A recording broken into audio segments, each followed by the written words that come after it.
je suis très satisfait du déroulement de ce salon. Après avoir attendu 4 ans, dû au fait que pendant la période du Covid, nous avons mis en stand-by toutes nos activités, je trouve qu'il y a eu de l'engouement pour ce salon et j'en suis très heureux. Dans tous les domaines d'activité, depuis la topographie, depuis tout ce qui est conduite guidée avec conduite embarquée avec, disons, des ordinateurs, depuis, disons, dans tous les domaines des travaux publics, nous avons donc aujourd'hui, disons, une innovation à tous les niveaux.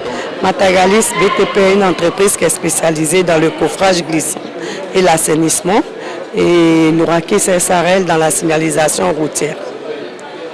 Nous sommes au salon pour faire connaître encore davantage notre entreprise et surtout présenter le nouveau qui est Matagalis BTP. Aujourd'hui, c'est la fin, nous sommes satisfaits. Nous espérons que nous aurons des commandes et que ça sera le début d'une belle aventure. À nos confrères, c'est de croire aussi et que c'est une opportunité de se faire connaître et de pouvoir participer aux prochaines éditions.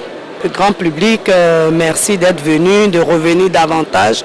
Ils pourront apprendre de nouvelles technologies avec les panels et tout ça dessus, tout suivre les panels qui sont très enrichissants.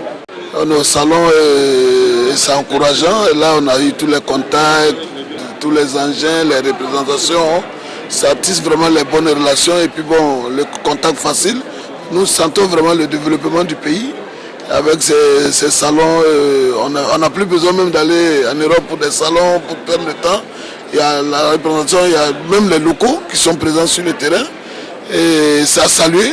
Ceci montre qu'aujourd'hui, la Côte d'Ivoire est en train de prendre une autre dimension à l'international. Et bravo aux grands dirigeants du pays, et sans oublier à la tête le président Alassane Ouattara et son gouvernement. Tout ça, c'est dans la paix. Et nous comptons sur tout le monde pour qu'il y ait cette paix continue, pour que les entreprises puissent prospérer. Et on saisit l'occasion aussi pour que les locaux, les entreprises locales puissent avoir du soutien pour évoluer dans le BTP. Voilà, je tiens à vous dire merci, vous aussi journalistes. J'ai créé donc l'école internationale des ponts et chaussées d'Abidjan et je suis là avec quelques étudiants de la licence 1. Ils ont commencé à peine, je dirais, leur étude en infrastructure et il était important qu'un salon de cette envergure, qu'ils viennent quand même poursuivre plus ou moins ce que les gens font ici. Cela surtout pour avoir une certaine motivation pour le métier et c'est pour cela que nous sommes là. C'est vraiment magnifique et c'est extrêmement important, non seulement pour les professionnels, mais pour aussi les débutants. Hier, j'ai pu constater qu'un de mes étudiants qui me disait qu'il voyait les bulldozers, les caterpillars à la télé ou dans les images et il a pu voir de ses propres yeux. Et vraiment, c'est des choses qui font plaisir et qui donnent, je dirais, des perspectives nouvelles pour la Côte d'Ivoire, pour que nous puissions renouveler les ressources humaines qui doivent donc faire l'émergence des infrastructures.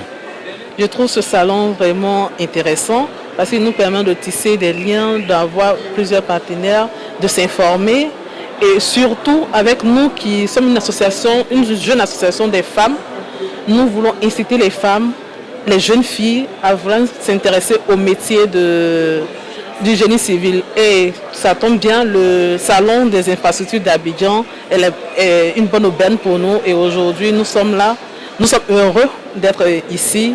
Et on espère que les jeunes filles vont s'investir dans le BTP et voir les bienfaits. Le master en gestion des infrastructures routières est vraiment une formation complète qui permet aux dames de pouvoir s'intéresser au génie civil.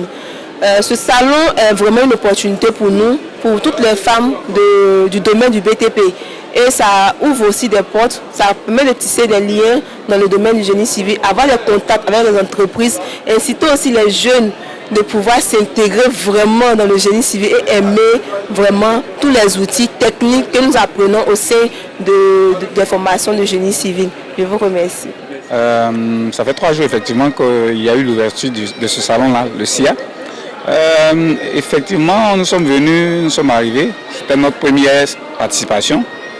Bon, on avait une grande attente. Mais bon, on dira que là où on avait placé le salon, c'était vraiment au haut niveau. Et puis bon, on a expérimenté quelque chose déjà de nouveau pour nous. Mais je pense que comme c'est notre première fois, peut-être qu'on s'est fixé quelque chose de tellement grand. Mais je pense que ça a été quand même constructif pour nous, ça a été bénéfique parce qu'on a rencontré des partenaires déjà qu'on avait, mais à partir d'ici encore on a tissé de meilleures relations, de meilleurs liens et puis on en a découvert d'autres. Donc ça nous a permis certainement de découvrir d'autres choses et on voudrait quand même saluer les organisateurs du salon là, leur dire félicitations, mais davantage les encourager à faire mieux la communication parce que nous voyons que ça a vraiment une portée. Ça a vraiment une portée, mais nous demandons qu'ils accentuent la communication. Ça va quand même permettre à d'autres entreprises encore de mieux venir et puis ça sera une belle fête en tout cas pour la Côte d'Ivoire.